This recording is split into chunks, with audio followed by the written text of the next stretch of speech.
வணக்கம் நண்பர்களே. Aditi agro forms YouTube சேனலுக்கு உங்களை அன்புடன் வரவேற்கிறேன். இப்போ நம்ம எதை பற்றி பார்க்க போகிறோம்னாங்க, மாடுகள் கன்று ஈன்றும் போது நாம் என்ன செய்யணும் அல்லது செய்யக்கூடாதுங்கிறத பற்றி இது முழு வீடியோங்க. இந்த வீடியோ முழுமையாக பாருங்கள். பார்க்கும்போது பார்த்திங்கன்னா நான் சொல்ல வர கருத்துக்கள் உங்களுக்கு பயனுள்ளதாக இருக்கும். பயனுள்ளதாக இருந்தால் நீங்கள் அதை பயனடைச்சிக்கிங்க. இந்த மாடு பார்த்திங்கன்னா இப்போ ஈத்தெடுத்துச்சுங்க. ஈத்தெடுத்து பார்த்திங்கன்னா கன்று போட தயாராகி அதில் அந்த தண்ணீர் குடம் இருக்கும் பார்த்திங்களா, கன்று போடுறதுக்கு முன்னாடி வரக்கூடிய ஒரு பன்னீர் குடம் பார்த்திங்கன்னா வெளியே வந்திருக்குங்க. அதுக்கப்புறம் பார்த்திங்கன்னா ஈத்துட்டு இருக்க ஆரம்பிச்சிருச்சு. இப்போ தான் மாடு கன்று போடுறதுக்கு தயாராகிடுச்சிங்க. தயாராகி பார்த்திங்கன்னா முதல் நிலையாக கன்றுக்குட்டிக்கு வருது. முதல்ல பார்த்திங்கன்னா கால் தான் வெளியே வருங்க. ஆனால் அந்த கால் முதல் ஆரம்பத்தில் உங்களுக்கு தெரியாது. முன்பக்க கால் வருதா அல்லது பின்பக்க கால் வருதான்னு தெரியாதுங்க. அதாவது ஆரோக்கியமாக கன்று போடுறது பார்த்திங்கன்னா முன்பக்க கால் வந்தால் மட்டும்தே அது நல்லபடியாக ஆரோக்கியமாக கன்று போடுன்னு அர்த்தங்க. பின்னால் கால் வந்தால் கன்றுக்குட்டி திரும்பி வருமுங்க. திரும்பி வரும்போது நீங்கள் ரொம்ப கவனமாக இருக்கணுங்க. ரொம்ப கவனமாக அந்த கன்று போடும்போது கரெக்டாக பார்க்கணுங்க. ஏன்னா திரும்பி வரும்போது பார்த்திங்கன்னா நீங்கள் அந்த சௌரின்னு சொல்லுவாங்க. சில நேரங்கள் அதெல்லாம் இந்த குடல் சுற்றி வருது அப்படின்னு சொல்லுவாங்க. அந்த மாதிரி வர்றதுக்கு வாய்ப்பு இருக்குது. சில நேரங்களில் கன்று இறந்தும் கூட வர்றதுக்கு வாய்ப்பு இருக்குதுங்க. அப்படி வந்ததுன்னா நான் பின்பக்க கால் வருவேங்க. கன்று நல்லா ஆரோக்கியமாக இருக்கும்போது பார்த்திங்கன்னா முன்பக்க கால் தான் கண்டிப்பாக வருவேங்க. அது நீங்கள் கொஞ்சம் வெளியே வந்தோன்னே தெரிஞ்சுக்கலாமுங்க. அதனோட கன்றுக்குட்டியோட மூக்கு பகுதி முதல்ல வருவேங்க. நீங்கள் வரும்போது தெரிஞ்சுக்கலாம். பார்த்திங்கன்னா கன்றுக்குட்டியோட அந்த முன்னாடி மூக்கு பகுதி வந்ததுக்கப்புறம் பார்த்திங்கன்னா சிலர் என்ன பண்ணுவாங்கன்னா காலை பிடிச்சி இழுப்பாங்க. கன்றுக்குட்டியே வந்திருக்காது, வர்றதுக்கு முன்னாடியே காலை பிடிச்சி இழுப்பாங்க. ஆனால் அந்த மாதிரி தவறுகள் தயவு செஞ்சு செஞ்சிடக்கூடாதுங்க. நீங்கள் அது கர்ப்பப்பையிலிருந்து கன்றுக்குட்டி வெளியே வரும்போது பார்த்திங்கன்னா கொஞ்சம் கொஞ்சமாக கர்ப்பப்பை விரிவடைஞ்சு அதிலிருந்து பார்த்திங்கன்னா விலா எலும்புகள் விரிவடைஞ்சு கொஞ்சம் கொஞ்சமாக வெளியே வருங்க. நீங்கள் வர்றதுக்கு முன்னாடியே நாம் சீக்கிரமாக இழுத்து விட்றோன்னு சொல்லி பார்த்திங்கன்னா நீங்கள் கன்றுக்குட்டியை பிடிச்சி இழுத்தீங்கன்னா சில நேரங்களில் அப்படியே கன்றுக்குட்டியோடு சேர்ந்து அந்த கர்ப்பப்பையும் வெளியே வர்றதுக்கு வாய்ப்புகள் இருக்குங்க. அதாவது எங்கள் ஏரியாவில் சௌரின்னு சொல்லுவோங்க. கர்ப்பப்பைக்கு பார்த்திங்கன்னா சௌரின்னு சொல்லுவோம். அது வெளியே வரக்கூடிய வாய்ப்புகள் இருக்குங்க. ஆகையால் எப்போதுமே நீங்கள் சும்மா கால் தெரிஞ்சோன்னா கன்றுக்குட்டி இழுக்க மட்டும் கூடவே விடாதுங்க. கன்றுக்குட்டி இழுக்கலாம். எப்போ இழுக்கணும்னு கேட்டிங்கன்னா கால் முகமெல்லாம் தலையே வெளியே வந்துடணுங்க. வெளியே வரவு அது இழுக்கக்கூடாதுங்க. சும்மா சின்ன சப்போர்ட் அவ்வளோதானுங்க. கொஞ்சம் மெல்லமாக அது மாடு தள்ளுறக்கு அது முயற்சி பண்ணும்போது கொஞ்சம் கொஞ்சமாக மெதுவாக சப்போர்ட் வேணால் பண்ணலாங்க. நீங்கள் வலுவாவோ வலுக்கட்டாயமாக இழுக்கக்கூடாது. சப்போஸ் நீங்கள் வலுக்கட்டாயமாக இழுக்கும்போது என்ன ஆகும்னு கேட்டிங்கன்னா சடார்னு கன்றுக்குட்டி கால்களை உள்ளிழுக்குங்க. சில நேரங்களில் திடீர்னு மாடு எந்திரிக்குங்க. அப்போ என்ன ஃபோர்ஸாக பின்னால் போய் பேக் சைடு உள்ளே அடிச்சிருக்குங்க. உள்ளடிக்கும்போது மாடுகள் கண்டிப்பாக உள்ளே ஏதாவது ஆபத்துகளை கொண்டு விட்டுருங்க. மாட்டுக்கே ஆபத்து வரக்கூடிய வாய்ப்புகள் கூட அதிகம்ங்க. ஆகையால் பார்த்திங்கன்னா நீங்கள் கன்றுக்குட்டி எந்த காரணத்தை கூட நீங்கள் இழுத்து உள்ளே விட்டுறக்கூடாதுங்க. அதுவாக வரட்டுங்க, மெதுவாக வரட்டுங்க. ஒன்றும் அவசரம் இல்லை, பொறுமையாக வரட்டுங்க.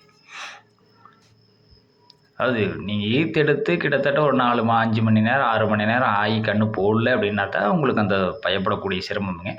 பார்த்திங்கன்னா இப்போ கன்று வெளியே வருது, வெளியே வந்துடுச்சு. நீங்கள் தலையுமே கிட்டத்தட்ட முக்கால் தட்ட வந்தாலுமே நான் இழுக்கல பாருங்கள், இழுக்க மாட்டேன். ஏன்னா அது சில நேரங்களுக்கு இழுத்து விட்டுட்ட டப்புன்னு உள்ளே போயிடுங்க.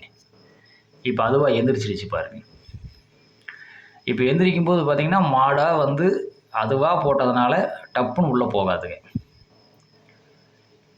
கொஞ்சம் கொஞ்சமாக உள்ளே போகுங்க. அதனால் பெரிய பாதிப்பு மாடுகளுக்கு வந்துடாது. அதுவே நீங்கள் இழுத்து ஏதாவது ஸ்ட்ரென்த்தாக பிடிச்சிட்டு கீழே டப்புன்னு மாடு எந்திரிச்சதுன்னா சடார்னு கன்று உள்ளே போயிருங்க. உள்ளே போகும்போது பின்னால் பக்கம் காலை எப்படி முன்னால் நீட்டுக்குதோ அதே மாதிரி தான் பின்னால் பக்கம் காலும் உள்ள நீட்டுட்டு இருக்குங்க. போய் அடி விட்டுரு. ஏன்னா என்னோட ரிலேட்டிவ் ஒரு சொந்தத்தில் ஒரு பக்கம் இப்படி தான் ஆச்சுங்க. கண்ணுக்குட்டி இழுத்து பிடிச்சும்போது அது திடீர்னு எழுந்திரிச்சு கண்ணுக்குட்டி ஃபோர்ஸாக உள்ளே அடித்ததில் ஏதோ பாதி பை மாடை இறக்கக்கூடிய நிலைமை வந்துருச்சுங்க. இறந்துடுச்சுங்க கிட்டத்தட்ட. ஆகையால் அந்த தப்பை மட்டும் எப்போதும் பண்ணாதீங்க. அதுவாக கண்ணு போட்டுட்டுங்க. முழுமையாக முன்னால் காலும் தலையும் வெளியே வர்ற வரைக்கும் நீங்கள் பொறுமையாக இருக்கணும். அது வந்ததுக்கப்புறம் அது மாட்டுக்கு கொஞ்சம் சப்போர்ட் மட்டும் தான் பண்ணணுமே தவிர நீங்கள் இழுக்கக்கூடாதுங்க. இழுத்திங்கன்னா ஆபத்தில் வந்து முடிஞ்சிருங்க. ஃபோர்ஸாக இழுக்கும்போது கர்ப்பப்பையுமே சில நேரங்களில் வெளியே வரலாங்க. அப்புறம் இன்னொன்று பார்த்திங்கன்னா, நீங்கள் மாடுகளுக்கு வந்து கன்று போடும்போது தயவு செஞ்சு காங்கிரீட் தரையில் கட்டாதீங்க. ஏன்னா நானே சொல்கிறேன், ஆனால் நானே காங்கிரீட் தரையில் கட்டியிருக்கிறப்ப நீங்கள் பார்த்தீங்கனாலே தெரியும். கண்டிப்பாக இந்த வீடியோவை பார்த்துட்டு கூட நீங்கள் வந்து நீங்களே காங்கிரீட் தரையில் கட்டிக்கிறீங்கன்னு கூட கேட்கலாம். ஆனால் பார்த்திங்கன்னா இது வந்து கண்ணுக்குட்டியிலேருந்து வளர்ந்த மாடுங்கிறனால இது காங்கிரீட் தரையில் எப்படி நடக்கணுமோ அந்த மாதிரி நடந்துக்குங்க. அதனால் நம்மளுக்கு பிரச்சனை இல்லை. ஆனால் நிறையா மாடுகள் வந்து காங்கிரீட் தரையில் கட்டும்போது பார்த்திங்கன்னா இதுலேருந்து வரக்கூடிய அந்த வலும்பு கண்ணுக்குட்டியிலேருந்து வரக்கூடிய அந்த இதெல்லாம் பார்த்திங்கன்னா வழுக்கி விட்டுருங்க. மாட்டை வழுக்கி விட்டுருங்க. அது கண்ணு போட்டோன்னே எந்திரிச்சு அதுக்கு இதுக்கு ஆடுங்க, வேகமாக ஆடு. இப்போ ஆடும்போது பார்த்திங்கன்னா படப்படம் நல்லா வழுக்கி விட்டுருங்க.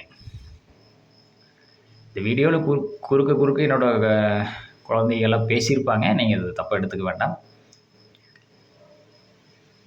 நான் இப்போ பேசுகிறது வந்து தனியான ஒரு பதிவுங்க. பார்த்திங்களா, மாடு வந்து கண்ணுக்குட்டி கொஞ்சம் கொஞ்சமாக வெளியே வருது. வெளியே வந்ததுக்கப்புறம் தான் பிடிக்கிறேன். ஆனால் நான் இழுக்கலிங்க, கொஞ்சம் சப்போர்ட் மட்டும் தான் பண்ணுறேன்.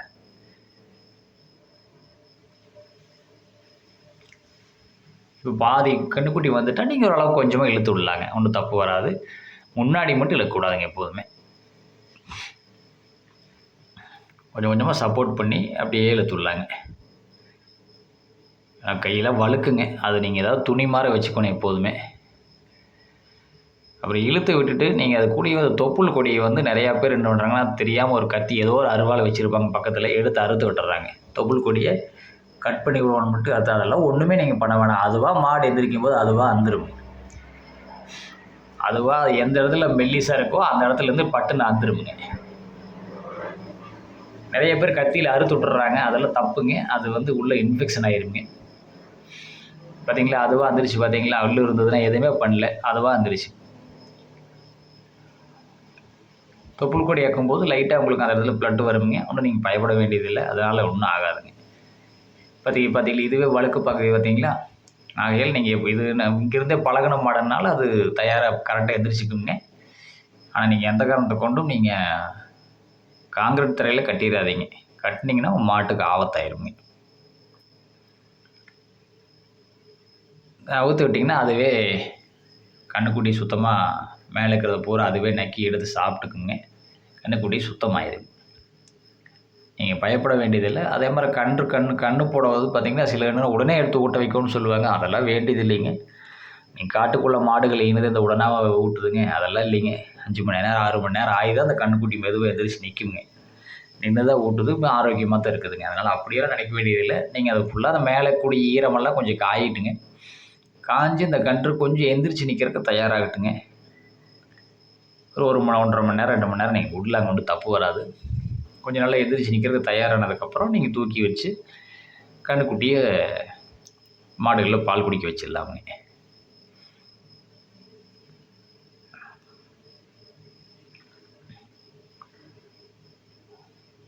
கன்றுன்றதில் நான் சொல்கிறக்கூடிய இதை ஒன்று தானுங்க. நாம் செய்யக்கூடிய தவறுகள் பார்த்திங்கன்னா அதுதான். கன்று எந்த காரணத்தை கொண்டும் கன்று இழுத்தரக்கூடாதுங்க, அவசரப்பட்டுறக்கூடாது. இழுத்திங்கன்னா கர்ப்பப்பையோடு சேர்ந்து வெளியே வந்துடுங்க. இன்னொன்று, காங்கிரீட் தரையில் தயவு செஞ்சு காங்கிரீட் தரையில் நாம் கட்டக்கூடாதுங்க எந்த காரணத்தை கொண்டுங்க. காங்கிரீட் தரையில் கட்டினோம்னா கண்டிப்பாக வழுக்கி விட்டுருங்க. நானே கட்டியிருக்கேன், நீங்கள் எனக்கு சொல்லக்கூடாது. என்கிட்ட என்னோடய கன்றுலேருந்து அதை வளர்ந்த மாடுனால அது இந்த தரையில் எப்படி நடக்கணும்னு நடந்துக்குமுங்க. ஆனால் அதுவே ஆபத்து தான். நான் செஞ்சது இது தப்பு தருங்க. அவையெல்லாம் யாரும் காங்கிரீட் தரையில் கட்டிடாதீங்க. தொப்புள் கொடியை அறுத்து விட்டுறாதீங்க, கத்தியில் வச்சு அறுத்து விட்டுறாதீங்க. அந்த மாடு எந்திரிக்கும் போது தானே அறுத்துருங்க.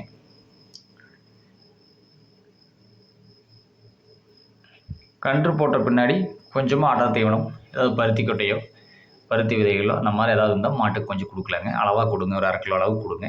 அப்போ தான் கொஞ்சமாவது அதை ஸ்ட்ரென்த்தாக இருக்குங்க மாடுகள். அப்புறம் நீங்கள் 1/2 மணி நேரம், ஒரு மணி நேரத்தில் வந்து பார்த்திங்கன்னா தீவனம் போடலாமுங்க. சூப்பர் நேப்பியர் சூப்பர் நேப்பியர் தாராளமாக போடலாம். போட்டால் அது நஞ்சுங்க வந்து கொஞ்சம் நஞ்சுன்னு சொல்லுவாங்க, அதை வந்து உடனே போட்டுருங்க. அல்லது நீங்கள் வர தீவனங்கள் நிறையா கொடுக்கலாமுங்க. தண்ணி வந்து சுடு தண்ணியாக வைங்க. அதாவது குடிக்கக்கூடிய அளவுக்கு வெது வெதுப்பான தண்ணி வைங்க. அதை நாங்கள் எங்கள் ஏரியாவில் பார்த்திங்கன்னா ராகி மாவு வைப்போம். ராகி மாவு கூழாக காய்ச்சி அதை வந்து சுடு தண்ணியில் கலந்து வைப்போமுங்க. அது வைக்கும்போது பார்த்திங்கன்னா எதுக்காக சுடு தண்ணி வைக்கிறோம்னா அந்த கர்ப்பப்பை வந்து கொஞ்சம் சீக்கிரமாக சுருங்குங்க. அதாவது விரிவரக்கூடிய கர்ப்பப்பை வந்து சீக்கிரமாக சுருங்குறதுக்காக அந்த சுடு தண்ணி வைக்கிறதுங்க. நன்றி நண்பர்களே. என்னோடய வீடியோ உங்களுக்கு பிடிச்சிருந்து என்னோடய சேனலை சப்ஸ்கிரைப் பண்ணுங்கள், லைக் பண்ணுங்கள், ஷேர் பண்ணுங்கள், கமெண்ட் பண்ணுங்கள். சந்தேகங்கள் இருந்தாலும் நீங்கள் கமெண்ட்லையும் கூட கேட்கலாம். பக்கத்தில் இருக்கிற பெல் ஐக்கானை கிளிக் பண்ணிக்கோங்க. கூடவே ஆளுங்கிற நோட்டிஃபிகேஷன் அனுப்பிச்சிக்கோங்க. அப்போ நான் போடக்கூடிய அடுத்தடுத்த வீடியோ உங்களுக்கு உடனுக்குடன் வருமுங்க. பயனுள்ள தகவல்கள் நான் கூறியிருந்தால் நீங்கள் பயனடைச்சிக்கலாமுங்க. உங்களோட கருத்துக்களையும் நீங்கள் எங்களோட பகிர்ந்துக்கலாமுங்க.